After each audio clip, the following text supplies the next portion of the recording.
Idza balagha ashuddahu. Nah, ketika sampai kepada masa kuatnya, wa balagha arba'ina sana, kemudian dia sampai ke masa 40 sana tahun, 40 tahun. Karena Allah menyebut di sini kata 40 tahun, bermakna ulama menetapkan 40 tahun adalah puncak dari kekuatan. Setelah itu turun kekuatan. Nah, jadi hendaknya kita pada masa-masa itulah kita gunakan dengan baik, sehingga betul-betul kita ini menjadi orang yang kuat badan, kuat fikiran, dan kuat jiwa. Tapi pula pada masa inilah godaan yang paling berat, dan syaitan pula memperhebat godaannya itu pada masa memperhebat godaannya itu kepada orang-orang yang berada pada masa mudanya. Kita lihatlah di tengah masa sekarang ini, masa muda dibuang begitu saja. Kalau ada konser diadakan, penyanyi dari Jakarta penuh lapangan, habis sampai pagi. Mereka habisi masa muda seperti itu, duduk di tepi jalan, cerita ke sana kemari. Bahkan ada yang melakukan kerusakan, geng motor, tawuran. Wah, ini adalah menghabiskan masa muda percuma begitu saja.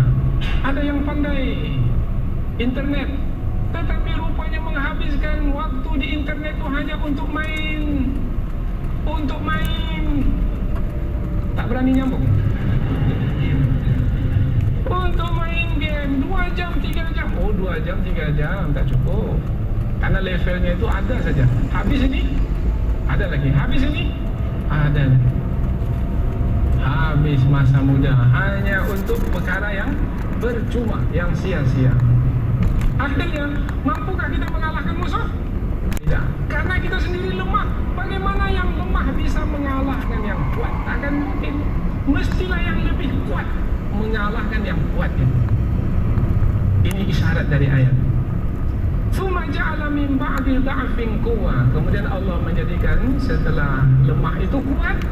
Tsumma ja'ala min ba'di quwwatin dha'fa. Kemudian Allah menjadikan setelah kuat itu lemah kembali.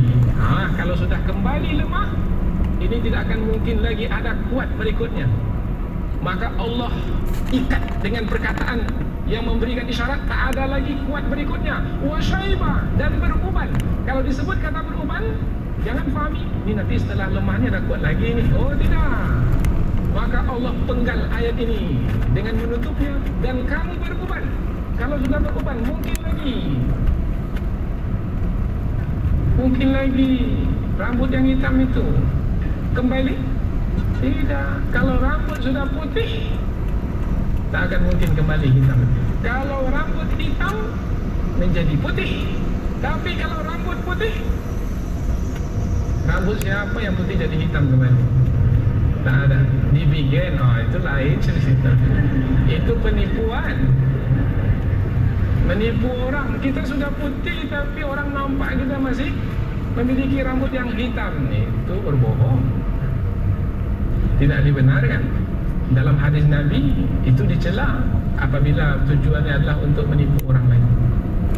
Dia sudah tua tapi ingin dianggap muda, tujuannya menipu orang lain, maka dalam hadis Nabi itu tidak dibenarkan. Baik, pembahasan kita ini adalah itu dia perjalanan manusia, lemah, kuat, kemudian kembali lemah, dan lemah yang kedua itu adalah lemah saja, tak ada lagi kuatnya. Nah, ketika itu jangan berangan-angan mau kembali kuat, tidak akan. Kemudian apabila kita hidup di dunia, ini ada waktu, ada tempat. Waktu, tempat. Kemudian kita ini hidup berkaitan dengan waktu, berkaitan dengan tempat. Kita ini ada waktu yang Allah beri kepada kita untuk hidup di dunia ini. Itulah namanya umur. Tempat, di mana tempat kita? Di bumi ini. Nah, waktu, tempat adalah yang berkaitan dengan kita. yang berkaitan dengan kita ini. Dan kita akan mengisi hidup kita ini dengan waktu dan tempat. Kita ini tidak akan terpisahkan dari waktu dan tempat. Waktu telah diberi oleh Allah, umur 17 sampai umur 40. Itu adalah waktu yang kita memiliki kekuatan. Kalau disebut memiliki kekuatan, bermakna kita bisa bergerak cepat. Bergerak cepat. Kalau kita lomba lari, siapa yang paling cepat sampai ke finish? Yang paling kuat. Kalau dia lambat sampai ke finish, oh lambat sekali, nomor kincit dia dapat. Tahu nomor kincit? Nomor di belakang sekali dia dapat. Apa sebab? Sebab kekuatannya sedikit. Kalau kekuatannya banyak, dia paling awal. Nah, apabila dia paling awal, dia hanya perlukan masa yang singkat untuk melakukan satu perbuatan. Kalau kita punya kekuatan sedikit, kita perlukan masa banyak untuk melakukan satu perbuatan. Andaikan kita punya kekuatan banyak, 17 sampai 40, itulah kekuatan yang sempurna, maka waktu itu kita akan dapat gunakan dengan banyak melakukan perbuatan. Di saat banyak melakukan perbuatan, dan kita bisa bergerak di banyak tempat, bukan di Pekanbaru saja, ke Jakarta, ke Medan, ke Malaysia, ke Timur Tengah, ke Eropah, tempat-tempat di muka bumi. Karena kita punya kekuatan, kita bisa menguasai banyak tempat, dan kita banyak melakukan perbuatan di waktu yang singkat. Itulah dia nilai hidup yang paling tinggi. Mengapa kita ini waktu banyak tapi satu perbuatan yang bisa kita buat? Karena kekuatan kita sedikit. Mengapa kita berdiam di Pekanbaru saja tak berpindah-pindah?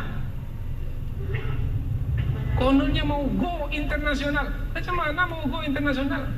Go provinsi pun tak bisa. Apa sebab? Sebab tidak punya sana. Bagaimana mau bawa ke luar negeri? Sehat sehari, 3 hari sakit. Apa yang bisa kita buat? Tak bisa kita buat. Ustaz, tolong kami ceramah Ustaz. Baik. Jam 9, dah jam 9 lewat, Ustaz tak datang. Telepon Ustaz, saya sakit.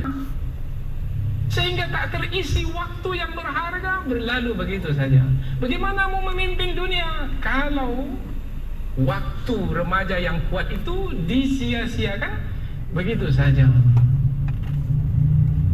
Maka dalam ayat ini memberikan isyarat kekuatan. Perhatikan kekuatan.